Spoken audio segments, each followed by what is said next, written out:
असं आहे मित्रांनो, जय छत्रपती जय शिवराय. संपूर्ण महाराष्ट्रातला एकच शहर होता. हिंदू हृदय सम्राट महानेते शिवसेना प्रमुख बाळासाहेब ठाकरेंनी महाराष्ट्रात कोणच नेते होऊन झालं नाही. बाळासाहेब ठाकरे तर धाडत होतं, चांगल्या चांगल्याची पॅन्ट फाटत होती. बाळासाहेब ठाकरे असतात तर महाराष्ट्रातली आज ही कंडिशन झाली असते.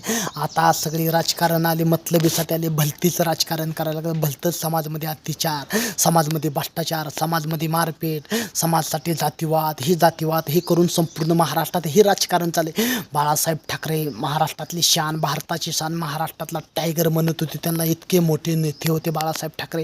मी आताच थोड्याच्या वेळात तुम्हाला सांगतो, थोड्याच्या वेळात नेत्यांना भेटलो मी. धाराशिवचे दबंग खासदार ओमराजे साहेब दबंग खासदार, इथले कैलास पाटील पण दबंग आमदार, त्यांना भेटलो. त्यांनी गडबडीत होतो, त्यांचा तापीला चाललेला. त्यांनी गाडी तुरंत थांबवली. गाडी थांबवली तिथे एकदा 5 मिनटं, 1 मिनटं, 2 मिनटं गाडी थांबवली. 2 मिनटं थांबवली. त्यांच्या मोबाईलमध्ये फोटो काढलं, माझं हे काढलं. कैलास पाटील ते आमच्या संगत होते, त्यांच्या संग फोटो काढलं, हे काढलं.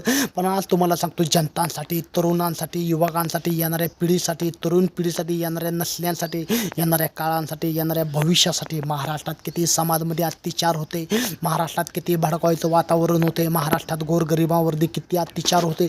गोरगरिबांसाठी एक विचार, एक हिंदुत्व छबी देतोय बाळासाहेब ठाकरे. हिंदू हृदय सम्राटचा आम्हाला विचार आहे बाळासाहेब ठाकरे. आपण 12 वर्षाचा असल्यापासून, लहानपणापासून भाषणं ऐकतोय, पण त्यांच्या विचारावर आपण चालणार आहे. आज पण त्यांच्या विचारावर चालणारे ओमराजे धाराशिवचे खासदार, दबंग खासदार आहे. त्यांनी पण गोरगरिबांची मदत करते, ते सुखदुःखात सामील होते, ते जनताच्या अडचणीत होते, ते हर लोकांची समस्या करते, ते हर लोकांचं समाधान करते.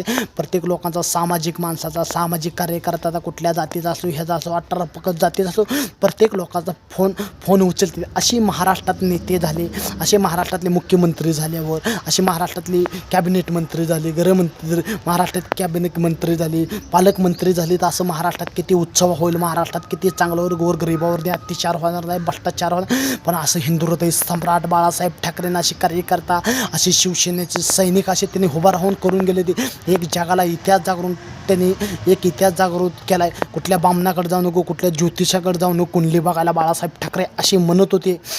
कुठल्या बामण्याकडे, कुठल्या ज्योतिषाकडे जाऊन स्वतःची कुंडली आपल्याला स्वतःलाच निर्माण करायला लागते. आधी मैदानमध्ये उतरायचं असलं तर स्वतःलाच मैदानमध्ये उतरायला लागते. जीवनात संघर्ष येतो, जीवनात चढ उतार येतो. ते संघर्ष करून आपल्याला त्यातनं शून्यमधनं काहीतरी आपल्याला निर्माण करून, काहीतरी नवीन विचारानं नवीन रचायला लागते, नवीन योजना करून गोरगरिबासाठी, दैवतांसाठी, महाराष्ट्रातल्या मातीसाठी, महाराष्ट्रातल्या राज्यासाठी, महाराष्ट्रातल्या तेटसाठी, महाराष्ट्रातल्या काळासाठी, महाराष्ट्रात प्रत्येक जातीवरनी, प्रत्येक ह्याच्या संघ भ्रष्टाचार होते, गोरगरिबावरती अत्याचार होते, त्यांना न्याय मिळत नाही, इकडं तिकडं भटका लागते. गोरगरिबांसाठी इतकं मारपीट होतं, इतका अत्याचार. पण चांगदेव जाधव एक सामाजिक कार्यकर्ता, एक गरीब माणूस, एक गरीब कुटुंबातला, गरीब आर्थिक व्यवस्था असल्या बाय, परिस्थिती चांगली नसली बाय, त्यात तुम्हाला सांगतो आई वडील वारली, माझी कमीच वयात वारले, आई वडील वारले. मी संपूर्ण महाराष्ट्रातल्या जनतासाठी लढतोय. महाराष्ट्रात छत्रपती संभाजी महाराजांचा मी मावळा आहे, त्यांचा छावा आहे. मी तरुणांचं एक रक्त सळसळ करायला बघतोय, येणाऱ्या काळासाठी, येणाऱ्या पिढीसाठी एक मार्गदर्शन करायला बघतोय, त्यांच्यातलं काहीतरी निर्माण करायला बघतो. प्रत्येक छत्रपती शिवरायांचा मावळा सपोर्टमध्ये घेऊन, प्रत्येक शिवरायांचा मावळा सपोर्टमध्ये घेऊन तर काहीतरी निर्माण करायला बघतोय. असं महाराष्ट्रात काहीतरी योजना, काहीतरी डोकं लढवायला बघतोय. महाराष्ट्रातलं असं दबंग खासदार मला भेटलं, माझ्यासंग फोटो काढलं, हे काढलं, त्यांच्या मोबाईलमध्ये काढून नेले. पण असं मला आनंद वाटला. असं बाळासाहेब ठाकरेंचा आपला विचार ठेवणार आहे. जय हिंद, जय शिवराय.